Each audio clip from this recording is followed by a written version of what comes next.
Bonjour. Today we are going to take up a very important subject of French grammar for standard 12, and that is known as the use of the subjunctive. We have already seen the formation of the subjunctive. Now we shall go into its use. Now before going into the use of the subjunctive, you must know that in French and in English, in sentences, there are two parts of every sentence. So every sentence will be divided into two parts. One is the main clause and the other is the subordinate clause. So the subjunctive will occur only in the subordinate clause. So the very first rule is that the subjunctive occurs in the subordinate clause. So after expressions such as bien que or quoique, which means although, after pour que and afin que, which means in order that, and after jusqu'à ce que, which means until. So after expressions such as bien que, quoique, pour que, afin que, jusqu'à ce que, you will have to use the subjunctive. Now all these expressions will start the subordinate clause. So first of all, we have to come to an understanding as to what is the main clause and what is the subordinate clause. So what do you think is the main clause?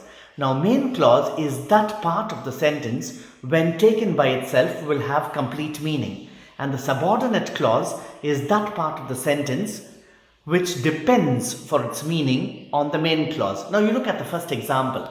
Although he is rich, his shoes are worn out. Where is the main clause here? The main clause are the words which are written in red. His shoes are worn out. Now this is the main clause, because this part of the sentence, when it is taken by itself, it will have complete meaning. No questions asked after his shoes are worn out. But if you look at the part of the sentence which is in blue, although he is rich, so although he is rich will depend for its meaning on the main clause. So although he is rich, what?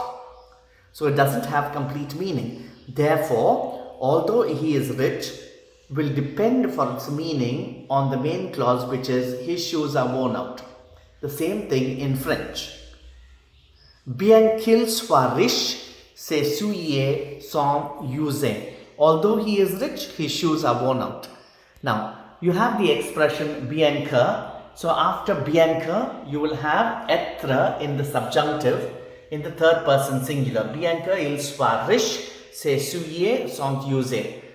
Although he is rich, his shoes are worn out. Now, if you cannot differentiate between the main clause and the subordinate clause, no cause for panic. Just remember these words: bien que, quoique, pour que, afin que, and jusqu'à ce que. If you remember these words, immediately after these words, you will have to use the subjunctive. Now, the second rule says the subjunctive is used after main verbs expressing fear, doubt, denial, wishing, wanting, desiring, and any emotion such as happiness or sadness. So if you have any emotion as happiness, je suis content que or je suis triste que, then you have to use the subjunctive after these emotions or after these expressions. So after expressions of fear, doubt and denial, wishing, wanting and desiring, and any emotion like happiness or sadness, you will have to use the subjunctive. Now, what are verbs expressing fear? There are two verbs which express fear, that is craindre, which means to fear, and avoir peur que, which means to have fear or to be afraid. What are verbs expressing doubt? Douter is a verb which expresses doubt. What are verbs expressing wishing or wanting? You have the verb vouloir, which means to wish or to want. And a verb expressing desiring would mean désirer, to desire. And expressions of emotion like happiness is je suis content, that is to be happy, and je suis triste, which means to be sad. So after all these words, you will have to use the subjunctive. Let's move on to the examples now. The first example, je crains qu'il ne vienne pas chez moi. I am afraid that he will not come to my house. So I fear that he will not come to my house, or he will not come home. So here you have the expression of krendra. The verb krendra conjugated in the present tense, je crains que. So immediately after that, the verb will be in the subjunctive. Je crains qu'il ne vienne pas chez moi. I am afraid that he will not come to my house. The second example, I've used the expression of happiness. Je suis content que.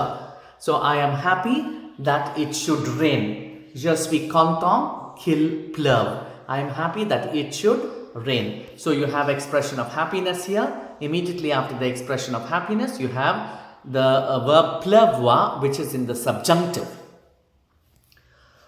The next example, I've used the verb vouloir. Il veut que. That is, he wishes that, or he wants that. Tu t'en ailles. You should go away. Il veut que tu t'en ailles. He wishes that you should go away.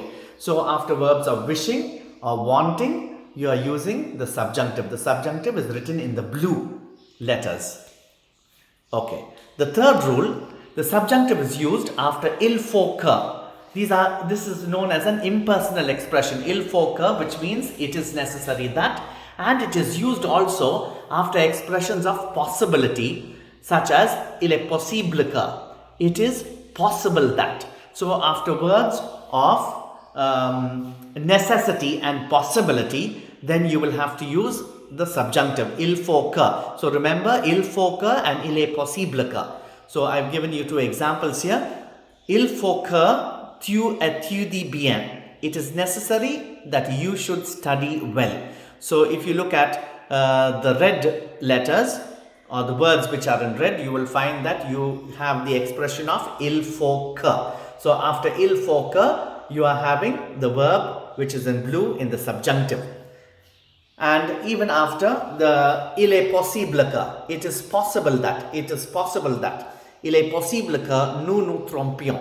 It is possible that we are deceived, or it is possible that we should be deceived, or we should be dodged. So here you have expression of possibility. So after expressions of possibility, you are using the subjunctive.